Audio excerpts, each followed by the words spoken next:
बिस्मिल्लाहिर्रहमानिर्रहीम। अस्सलाम वालेकुम नाज़रीन। इलेक्शन 2024 के इस खुसूसी प्रोग्राम में एक बार फिर खुशामदीद। आज के प्रोग्राम में हम कौमी असम्बली के 2 हलकों की बात करेंगे, जिसमें पहला होगा NA 211 और दूसरा होगा NA 263। पहले NA 211 की बात करते हैं, जहां पर ज़िंदगी के बुनियादी सहूलियात से महरूम 16 लाख से ज़ायद आबादी वाला सिंध का चौथा बड़ा शहर मीरपुर ख़ास मुंतखब नुमाइंदों से ना सिर्फ मायूस है बल्कि उन्हें ढूंढ भी रहे हैं। हमारे नुमाइंदे मोहम्मद सिद्दीक ने एक खुसूसी रिपोर्ट तैयार की है, उसकी तफसील देखते हैं। 2018 के इलेक्शन में मीरपुर खास की आवाम ने मसाइल के हल के लिए तारीखी तब्दीली का इंतखाब किया। आवाम ने हक राय दे इस्तेमाल करते हुए कौमी असम्बली की नशिस्त NA 211 पर निस सदी से बेताज बादशाह की मिसल विराजमान पीपल्स पार्टी को मुस्तरद करते हुए आज़ाद उम्मीदवार अली नवाज शाह को मुंतखब किया, लेकिन ये तब्दीली शहर का मुकद्दर तब्दील न कर सकी। पहले आते हैं 5 साल जब वोट लेना होता है, जब आते हैं उसके बाद 5 साल तक शक्ल नहीं दिखाते हैं। यहाँ पे इधर ये स्कूल है गवर्नमेंट का, ऐसा लगता है जैसे कचरा घर में स्कूल बना हुआ है गवर्नमेंट का। इनके बच्चे जो पढ़ते हैं MP MNO के बड़े बड़े स्कूल में पढ़ते हैं। मेरे ख्याल से तो अभी तक ऐसे कोई मसाइल हल नहीं हुए। जैसे आवाम के MNO अपने खुद के जो ना पर्सनली जो मसाइल थे उन्होंने हल कर लिए, लेकिन आवाम के जो एजुकेशन का था या अपनी हेल्थ का था, जो ऐसे बहुत सारे इश्यूज़ है और रोड रास्ते के इश्यूज़ है, वो अभी तक नहीं हो। उस टाइम तो बहुत दावे कि हम ये कर लेंगे, हम एजुकेशन में करेंगे, हम स्कूल में, हम आपके रोड सड़कें वगैरह वगैरह सब कुछ हल कर लेंगे। बस ऐसे ही आए थे, दावे किए थे, वाउंटे लिए, और उसके बाद हमने आज तक उनकी शक्ल नहीं देखी, तो कहाँ हैं, कैसे हैं, कभी देखे नहीं गए। वो हरी राम देखो, उसके लिए वो बहुत कुछ कह रहे थे, कुछ भी नहीं हुआ। क्या हुआ? वो इलाका वैसे का वैसा ही। देखो आप 5-10 साल पहले भी जो हाल था अभी भी वही हाल है। पाइप डाले गए थे वोट लेने के लिए, ना वो MP नज़र आया और ना ये नाले डले यहाँ पर। ये 6 साल हो गए यहाँ पड़े हुए यहाँ पर। दोबारा काय को आगे वोट ले लिए पर घर जाके बैठ गए। कभी जिंदगी की बुनियादी ज़रूरियात बिजली गैस पानी के लिए एहतजाज, तो कभी आला तालीम के लिए यूनिवर्सिटी हस्पताल की सहूलियात से महरूमी पर एहतजाज। मसाइल के मंजार में फंसे अवाम का आज भी मुकद्दर हैं। देखना यह है कि आने वाले इंतखाबात में मुंतखब होने वाले नुमाइंदगान 200 साल कदीम शहर को जदीद तरक्की से आशना कर पाएंगे कि नहीं। मोहम्मद सिद्दीक, आज न्यूज़, मीरपुर खास। NA 211 से मुताल्लिक़ मोहम्मद सिद्दीक की रिपोर्ट आपने देखी और जाना कि यहाँ पे क्या मसाइल हैं और आवाम क्या शिकायत कर रहे हैं। इसी पर मज़ीद बात करने के लिए मोहम्मद सिद्दीक हमारे साथ मौजूद हैं, जबकि सीनियर सहाफ़ी और तज्ज़ियाकार सैयद मोहम्मद खालिद भी हमारे साथ मौजूद हैं। सिद्दीक, सबसे पहले आपकी तरफ आना चाहेंगे, ये बताइएगा कि NA 211 की सूरत हाल हमने देखी। यहाँ पर अरसा दराज से पीपल्स पार्टी कामयाब होते हुए आ रही थी, लेकिन अब 2018 की अगर हम बात करें तो यहाँ पे आज़ाद उम्मीदवार कामयाब हुए थे। लोग इस कदर तंग हैं कि उन्होंने आज़ाद उम्मीदवार को वोट दिया, लेकिन आज़ाद उम्मीदवार भी उम्मीदों पर पूरा नहीं उतरा। तो अब 2024 में क्या सूरत हाल बनती नजर आ रही है? मसाइल जू के तू हैं, जो निस सदी कबल मसाइल थे वो आज भी हैं। मीरपुर खास की आवाम साबका इलेक्शन में तब्दीली का सहारा लेकर एक नए चेहरे को सामने लाई थी, लेकिन जो मसाइल हैं उनका सद्देबाब नहीं हो सका है। मीरपुर खास तौर पर सेहत के हवाले से मसाइल से दो चार है। यहाँ तकरीबन 3 अरब की लागत से बनाया जाने वाला DHO अस्पताल नामुकम्मल है। जदीद सहूलियात की अदम दस्तियाबी की बाइस यहाँ एमरजेंसी की सूरत में मरीजों को इलाज और मुआवजे के लिए दीगर शहरों का रुख करना पड़ता है, जबकि यहाँ जो आला तालीमी इदारे हैं उनका भी फुकदान है। यूनिवर्सिटी के लिए जो तलबा हैं वो आला तालीम के लिए जो है वो दीगर शहरों का रुख करते हैं और जो है उन्हें जो है सफरी अखराजात और दीगर जो है हॉस्टल्स वगैरह के अखराजात जो है अदा करने पड़ते हैं, जिसकी वजह से बहुत सारे ऐसे शहरी हैं जो तालीम हासिल करना चाहते हैं, तलबा तालीम हासिल करना चाहते हैं आला, लेकिन वसाइल न होने की वजह से वो जो है आला तालीम से महरूम रह जाते हैं। ये बताइएगा, आपने ओवरऑल पिक्चर तो पेश कर दी कि यहाँ पे क्या क्या मसाइल हैं, सेहत से मुतालिक, तालीम से मुतालिक और बेसिक इंफ्रास्ट्रक्चर से मुतालिक जो मसाइल हैं वो वैसे के वैसे ही हैं दराज से। लेकिन आपसे जानना ये चाहेंगे कि अवाम क्या कहते हैं, उनके क्या तासुरात हैं कि लोग यहाँ पे मुंतखब होकर आते हैं, वो चाहे आज़ाद उम्मीदवार हो या रिवायती सियासतदान हो, काम कोई नहीं करता। तो ऐसा क्या है कि काम नहीं हो पाता यहाँ पे? देखें जी, बात यह है कि जो भी मुंतखब आते हैं, लोग मुंतखब होते हैं, उनकी भी रिसोर्सेज होती हैं, वो कोई आम लोगों में से नहीं होते। एक आम आदमी मसाइल को जानता भी है और उन मसाइल से वो गुजर भी रहा होता है। تو اسے احساس ہوتا ہے, اسے پتہ ہوتا ہے کہ میرے ساتھ کیا مسائل ہیں, اور یقیناً جب وہ اپنے مسائل سے نبرد آزما ہوتا ہے تو وہ چاہتا بھی ہے کہ ان مسائل کا حل ہو.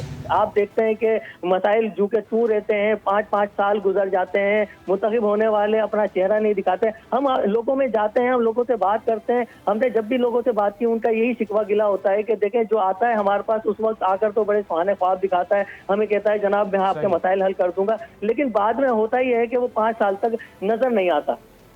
یعنی آپ یہ کہہ رہے ہیں محمد صدیق کہ جو عوامی نمائندے ہوتے ہیں یا ایٹ لیسٹ نمائندہ ہونے کا دعویٰ کرتے ہیں وہ عوام سے نہیں ہوتے, اور یہی ہے کہ جب وہ منتخب ہو جاتے ہیں تو وہ عوام میں واپس نہیں آتے اور ان کے مسائل حل نہیں کرتے.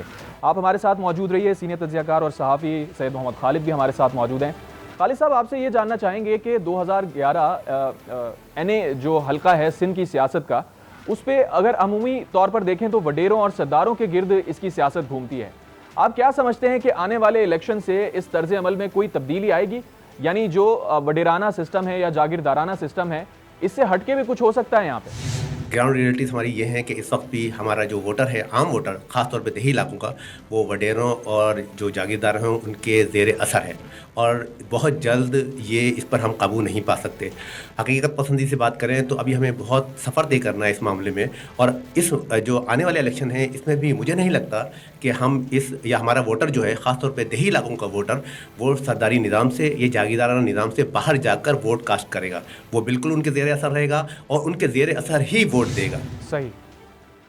اچھا خالد صاحب, آپ سے یہ بھی جاننا چاہیں گے کہ آپ جانتے ہیں کہ برادری سسٹم کی وجہ سے الیکشن میں کچھ بھی توقع کی جا سکتی ہے, تو آپ کیا سمجھتے ہیں کیا میرپور خاص میں برادری سسٹم اس بار اثر انداز ہو سکتا ہے؟ بہت ساری برادریاں ہیں جو برادری لیول پر امیدوار کو بھی دیکھتی ہیں اور برادری لیول پر امیدوار سے اٹیچمنٹ بھی رکھتی ہیں, اور برادری لیول پہ ہی امیدوار ان کے جذبات کو تھوڑا ابھارتا ہے اور اپنے فیور میں لانے کی کوشش کرتا ہے. اس سے بھی ہم نکلنے کی کوشش کر سکتے ہیں, لیکن 1-2 الیکشن میں ممکن نہیں ہے. کئی الیکشن ہمیں چاہیے کہ ہم اس برادری سسٹم سے باہر نکلیں, اور یہ بالکل اثر انداز ہوگا اور اثر انداز ہوتا رہا ہے, اور آئندہ بھی مجھے لگتا ہے کہ کچھ الیکشن جو 2-3 الیکشن اور ہیں اس میں برادری سسٹم بہت کام کرے گا. ٹھیک.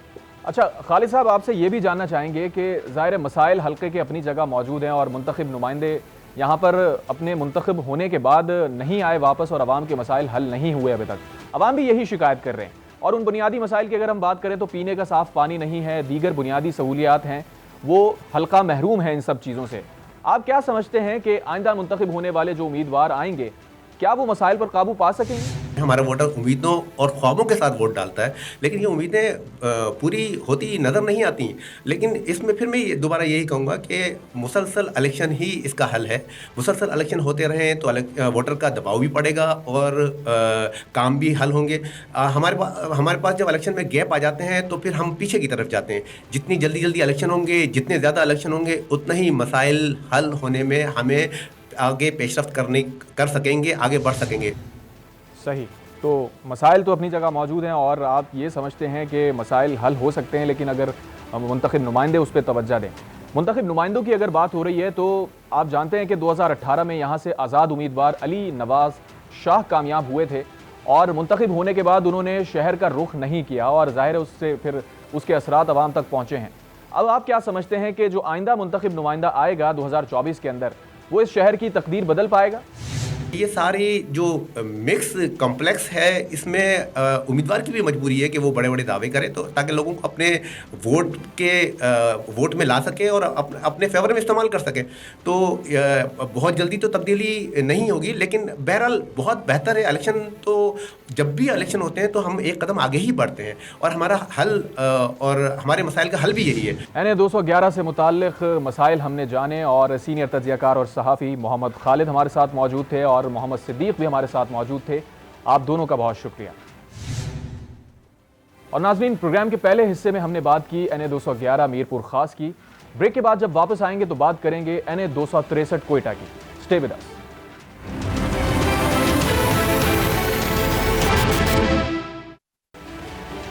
بریک کے بعد ایک بار پھر خوش آمدید. پروگرام کے اس دوسرے حصے میں ہم بات کریں گے NA 263 کوئٹہ کی, اور جانیں گے کہ یہاں پر کیا مسائل ہیں اور عوام کی کیا رائے ہے. لیکن پہلے آپ کو بتائیں کہ جمہوری نظام میں عوامی رائے سب سے زیادہ مقدم سمجھی جاتی ہے. ہر 5 سال بعد ووٹرز اپنے نمائندوں کا انتخاب کرتے ہیں. کوئٹہ قومی اسمبلی کی 3 نشستوں پر مشتمل ہے. کوئٹہ 2, 263 का अहवाल हम जानेंगे आज न्यूज़ के नुमाइंदे मोहम्मद खालिद से, और इस रिपोर्ट में हम ये भी जानेंगे कि अवाम के क्या तासुरात हैं।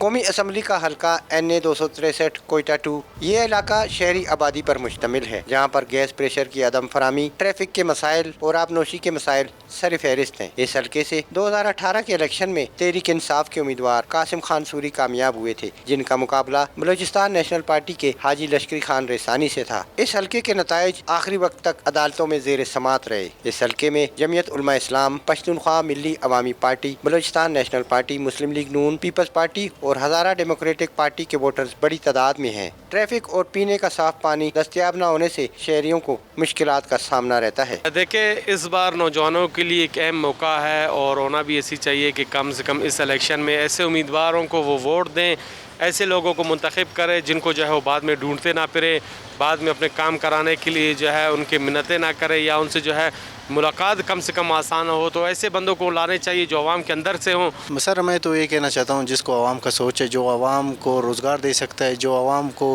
आवाम के लिए रोडें, सड़कें और नालियाँ बना सकते हैं, जो झूठे वादे नहीं करे, आवाम को भरोसा नहीं देवे कि अब मैं ये करूँगा, ये करूँगा, ये करूँगा, बाद में सीट पे बैठ जाते हैं, फिर वही बातें भूल जाते हैं। चूँकि वज़ीर आला हाउस, गवर्नर हाउस समेत तमाम अहम दफातर इस हल्के में मौजूद हैं, इसलिए आए रोज़ धरनों और एहतजाज से तंग सड़कें मज़ीद बंदिश का शिकार रहती हैं। इस हल्के से अब की बार मुस्लिम लीग नून, पीपल्स पार्टी और जमीयत उलमा इस्लाम के उम्मीदवार पूरी तैयारी के साथ इंतखाबी दंगल के लिए मैदान में आ रहे हैं। लगता ऐसा ही है कि सियासी जमायतों का बेहतर इंतखाबी अलायंस ही इनको कामयाबी दिलाएगा। कैमरामैन उबैद जान के साथ मोहम्मद खालिद, आज न्यूज़ कोयटा।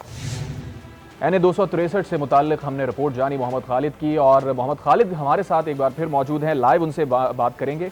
खालिद, आपसे ये जानना चाहेंगे कि NA 263 कोयटा 2 का जो हल्का है वो यकीनन बहुत अहम हल्का है। बड़ी सियासी शख्सियात माजी में यहाँ से मुंतखब होकर आई हैं असम्बलियों के अंदर, लेकिन हल्के के मसाइल की अगर हम देखें तो वहाँ पर मसाइल वैसे के वैसे ही हैं। 2018 में कासिम खान सूरी यहाँ से कामयाब हुए थे और बलूचिस्तान नेशनल पार्टी के उम्मीदवार को लश्करी रईसानी को उन्होंने शिकस्त दी थी, और उससे पहले भी हमने देखा कि यहाँ पे बड़ी शख्सियात कामयाब होकर आती हैं, लेकिन इस हल्के के मसाइल जू के तू रहते हैं। क्या वजह है?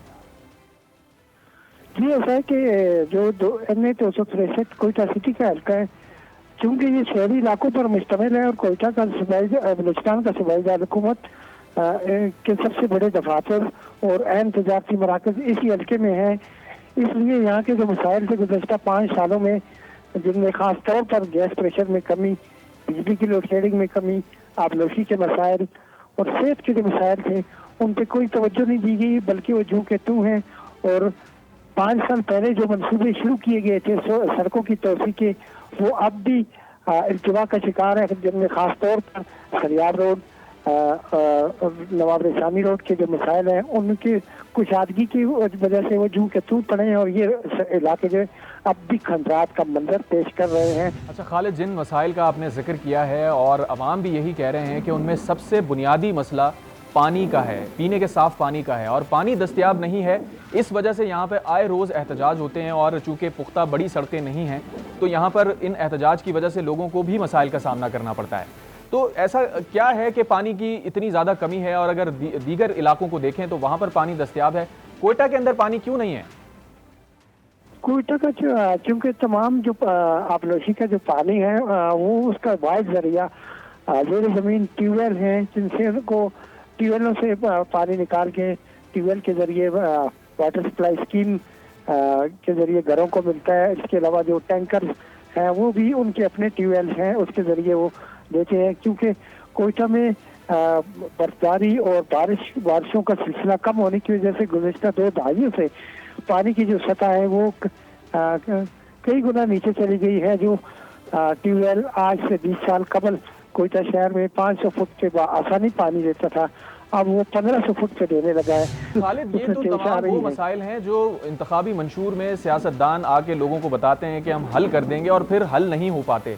तो अवाम क्या कहते हैं इस बारे में कि जब हमसे वादे किए जाते हैं और मुंतखब हो जाते हैं तो फिर इन मसाइल को हल क्यों नहीं किया जाता? लोगों का ये कहना है कि वो पार्टियां तो बदलते हैं, चेहरे बदलते हैं, लेकिन जो निज़ाम है یہ نہیں بدلا جاتا اور لوگوں سے ایک ہی طرح کے سبز باغ لوگوں کو دکھائے جاتے ہیں. اس لیے وہ جو ووٹنگ کی جو شرح ہے اس میں بھی مسلسل کمی ہوتی ہے. لوگ بازاروں کے ووٹ لانے نہیں جاتے. انہیں اس بات کا پتہ ہے کہ جن لوگوں کو ووٹ دے رہے ہیں یا جن کو ووٹ دیں گے وہ ان کے مسائل حل کرنے سے قاصر ہیں.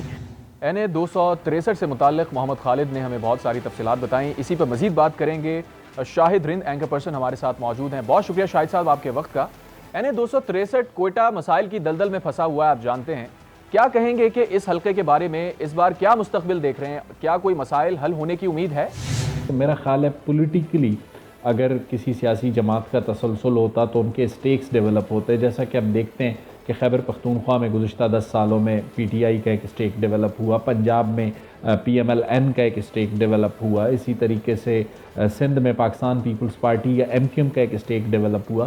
بلوچستان میں اور بالخصوص اس کے صوبائی دارالحکومت کوئٹہ میں ہمیں کسی کا اسٹیک ڈیولپ ہوتا ہوا نظر نہیں آیا. تو اس کی وجہ سے میرا خیال ہے کہ ایک اچھا ڈیولپمنٹ ماڈل اس شہر کو نہیں مل سکا. ٹھیک. اچھا، مسائل کا آپ نے بتا دیا، لیکن یہ بتائیے گا کہ 2018 میں آپ جانتے ہیں کہ PTI نے یہ نشست جیتی تھی. اب جو نئی صورتحال ہے اس کے بعد آپ کو لگتا ہے کہ PTI دوبارہ اس نشست کو حاصل کر سکے گی؟ کیونکہ ایک بار پھر ہمیں ایک ویو نظر آتی ہے PTI کی پورے ملک میں، تو ایک لائکنگ ضرور کوئٹہ سٹی میں موجود ہے، لیکن یہ ہم نہیں کہہ سکتے کہ وہ کوئٹہ سٹی کی سیٹ دوبارہ ریٹین کر پائیں گے. میرا خیال ہے کہ انہیں امیدوار ملنا بھی جسے کہتے ہیں بڑا مشکل ہوگا، کیونکہ ان کے جو سابقہ امیدوار ہیں قاسم سوری وہ تو جسے کہتے ہیں وہ روپوش ہیں، اور مبین خان پاکستان تحریک انصاف چھوڑ چکے ہیں، اور ڈاکٹر منیر بلوچ جو ان کے موجودہ صوبائی صدر ہیں ان کے بارے میں بھی یہی ہے کہ وہ روپوش ہیں. تو میرا نہیں خیال کہ کوئٹہ میں PTI دوبارہ ریٹین کر پائے. اچھا شاہد صاحب، آپ یہ بھی جانتے ہیں کہ نواز شریف صاحب کی انٹری ہو چکی ہے، سابق وزیر اعظم رہ چکے ہیں، اب سے کچھ دنوں پہلے بلوچستان میں موجود تھے. اب آپ کو کیا لگتا ہے کہ سابق وزیر اعظم کی انٹری کے بعد بلوچستان کی سیاسی پوزیشن میں کچھ تبدیلی آپ کو نظر آ رہی ہے؟ کیا نون لیگ اس بار کوئی سیٹ بیک کر سکتی ہے؟ PMLN جو کہ جانتی ہے کہ پاکستان کے اس وقت اکانومی کا بیل آؤٹ پیکج بلوچستان ہے، وہاں پر اگر 11 سے 12 سیٹیں یا 10 سے 12 کے قریب صوبائی اسمبلی کی سیٹیں ریٹین کی جاتی ہیں تو پھر ایک اچھی حکومت اتحادی بنائی جا سکتی ہے، جہاں پر کچھ قوم پرست، کچھ مذہبی قوتیں، اور آج کل تو BAP سے بھی انہیں کوئی مسئلہ نہیں ہے، جو ماضی میں ایک ہم دیکھنے میں آتا تھا کہ BAP سے بڑی جماعتوں کو ایک مسئلہ ہوتا تھا. اب تو پاکستان مسلم لیگ نون، پیپلز پارٹی تمام نے جو ہے وہ BAP سے اچھی خاصی شاپنگ کی ہے الیکٹیبلز کی. اس شاپنگ کے بعد جو رہی صحیح BAP رہ گئی ہے، اس کی بھی جو ہے نا حالت ایسی ہے کہ وہ بھی بغیر اقتدار کے نہیں رہ سکتی، تو وہ بھی حکومت کا حصہ ہوگی. تو PMLN کی یہ کوشش ہے کہ وہ بلوچستان گورنمنٹ کو لیڈ کرے وتھ کولیشن پارٹنر. اچھا، پولیٹیکل ڈائنامکس ایک طرف شاہد صاحب، لیکن آپ جانتے ہیں کہ بلوچستان میں جو سب سے بڑا مسئلہ عمومی طور پہ مانا جاتا ہے وہ ناراض لوگوں کو بنانے کا ہے، جس کے لیے تمام سیاسی جماعتیں دعوے کرتی ہیں، وعدے کرتی ہیں، لیکن مسائل ویسے کے ویسے ہی رہتے ہیں. اور آپ کیا سمجھتے ہیں، کیا یہ جو اقدامات اٹھائے جاتے ہیں لوگوں کو منانے کے لیے اور ترقیاتی کاموں کو پورا کرنے کے لیے، یہ ناکافی ہے؟ میرا خیال ہے بلوچستان کے جو بڑے مسائل کو اگر ہم کاؤنٹ کرتے ہیں تو لاپتہ افراد کا مسئلہ بلوچستان میں سب سے بڑا ہے. اس کے علاوہ جو دیگر مسائل کو اگر ہم دیکھتے ہیں تو بیڈ گورننس ہے، کرپشن ہے، یہ سارے بلوچستان کے بڑے اور بنیادی مسئلے ہیں. اور گزشتہ 2 دہائیوں میں جو بھی سیاسی حکومت آئی ہے، ہم نے دیکھا ہے کہ ان سیاسی حکومتوں کا کوئی اسٹیک نہیں ہوتا، کوئی پولیٹیکل اونرشپ نہیں ہوتی ان مسائل کو حل کرنے کے لیے، جس کی وجہ سے یہ جو بنیادی مسائل ہیں یہ حل نہیں ہو سکے. NA 263 سے متعلق اینکر پرسن شاہد رند ہم سے بات کر رہے تھے اور بتا رہے تھے کہ کیا پولیٹیکل ڈائنامکس ہو سکتی ہیں آئندہ انتخابات کے اندر. اس سے پہلے محمد خالد بھی ہمارے ساتھ موجود تھے. آپ دونوں کا بہت شکریہ. ناظرین، آج کے پروگرام میں ہم نے NA 263 اور NA 211 میرپور خاص کی بات کی. اگلے پروگرام میں مزید حلقوں کو ڈسکس کریں گے. اجازت دیجیے، اللہ حافظ.